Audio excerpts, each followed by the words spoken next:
Mheshimiwa Sossion, so the auditor also finds that there are unfavorable contract clauses, including the contract prohibits the State Department from developing another system, meaning that the Ministry of Health cannot come up with a system that does the same work, at least for 10 years.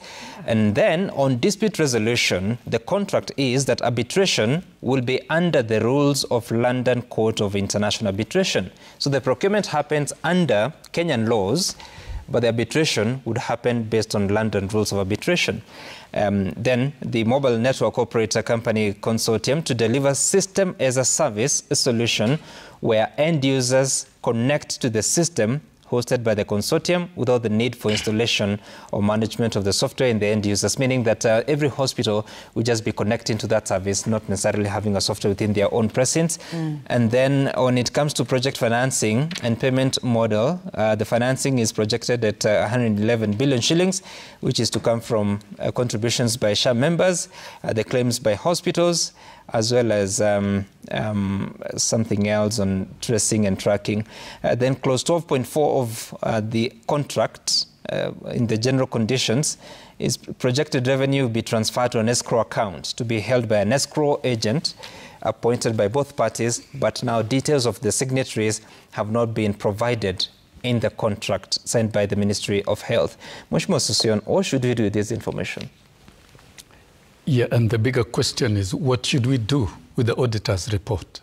Because the auditor, Comptroller and Auditor General has prepared a report with respect to procurement of these particular services, pointing out matters that looks very grievous, but we have not gotten the response from the procuring entity and the user of this service and facility. It would be wrong for us, even in this show, to make an instant and quick conclusion.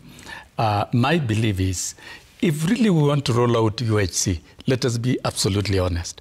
And a document like this one of Comptroller and Auditor General should be scrutinized. And who is supposed to scrutinize?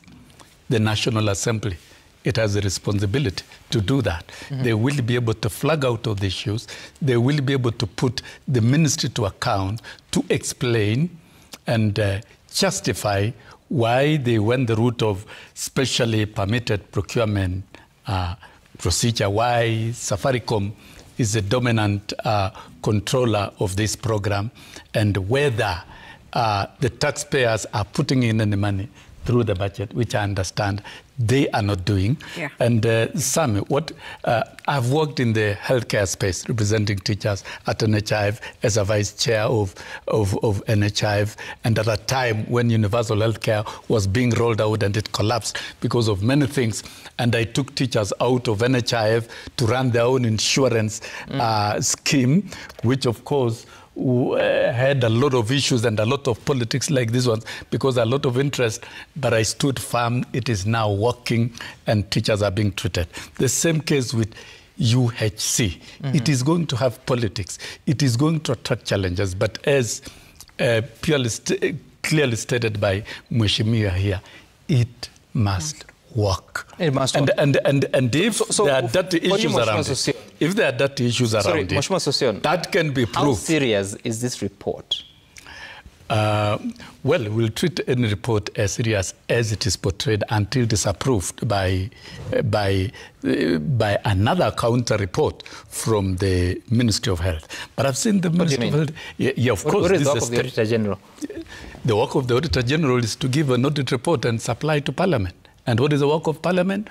Oversight. What does Parliament do? You oversight the state departments of government. So what information do you foresee from the Ministry of Health that would overturn what the auditor has found? Yeah, the report from the Ministry of Health will just be about facts. If indeed the specially permitted procurement procedure was done procedurally and properly advised by the Attorney General, then it will cancel the conclusions of the Auditor General's report. I think what we need to do here is to be very open.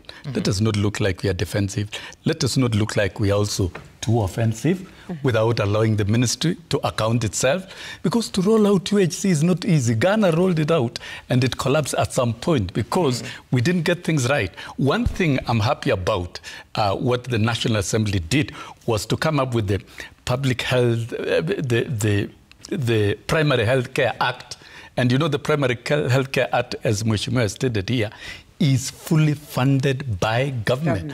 That you walk to a dispensary, you are treated. It is not paid by SHIV contribution. The members' contribution, that's what I'm saying. Not paid. That's what the law provides. Yes, that is what the law provides. Now, it's only 4 billion. That is what law provides. That is what law provides. Yeah. And level 1, level 2, level 3. But when you get to level 4, then you have you also have the SHIV coming in, because from level 4 upwards up to level 6, those are areas of referral. So the Primary Health Care Act, which is fully funded by government, and if it is not being fully funded now, then there should be more enhanced funding. And that communication has not gone to the public. People believe that as a contributor, the SHA contributions will be used to finance the primary health care service, which is wrong. And when I checked the data, because I was keen in knowing the data, what has happened from October up to date? Yeah. The primary health care facilities and the Act itself has expended at least 1.2 billion for 3 months. That is the month of October, November, December. And in the month of January, it is expending over 800 million. And it is being paid at the end of every month. And you see, when you're rolling out a program, you don't deploy everything all at once. You keep testing systems and improving. So according to me, I'm satisfied. For 2 months, yes, you said 1.2 billion. 1.2, and it is yet to receive another. Yes, for the month of, not 2 months, 3 months. The month of October, November, December, 122 billion. So the month of January, the month of January, that's an average of 400 million shillings. And then per month. in the month of January, because of increased activities at the primary healthcare facilities, it is now at 800 million. So it looks like it is growing. There are a lot of activities at the primary healthcare. In UHC, the primary healthcare is a port of entry to the entire process up to level 4, 5, and 6. And when activities are intensified and services rendered, then you will see the activities going up. So according to the data because data doesn't lie, this is now a total of 2 billion that has been expended at the primary healthcare facilities. Have Kenyans who have visited the primary healthcare facilities been treated? Yes. And which are the primary healthcare facilities? They are both health dispensaries for the public, the private, and faith-based facilities. That has been done. And then on the SHIV, the inpatient admission at level 4, 5, and 6, 16 billion has been spent. Meaning patients who have been admitted and treated have been covered by SHA. I'm talking about SHA.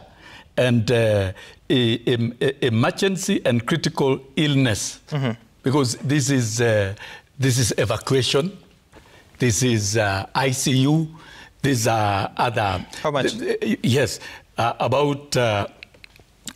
I saw something like 400 million shillings. And you know the emergency ACIF is added on top. The first line... And by the way, Mheshimiwa, sorry, how do you know this? I've asked these questions, and I'm asking questions that I've extracted, and this is data that I've gotten, and I'm free to talk about it, and you can cross-check. So when I look at the three health, the PHC has worked to the tune of 2B. The ECIF has worked to the tune of 400 million. And when I look at the program, the next phase from March, is that even the ICU, because currently SHIV is covering at 4,000 ICU. It is going to be enhanced to 28,000 with effect from March. I've asked about effective March. Yes, when was that gazetted? Effective March. Yeah? When was that gazetted? No, it's not a question. This is information, whether it's gazetted or not.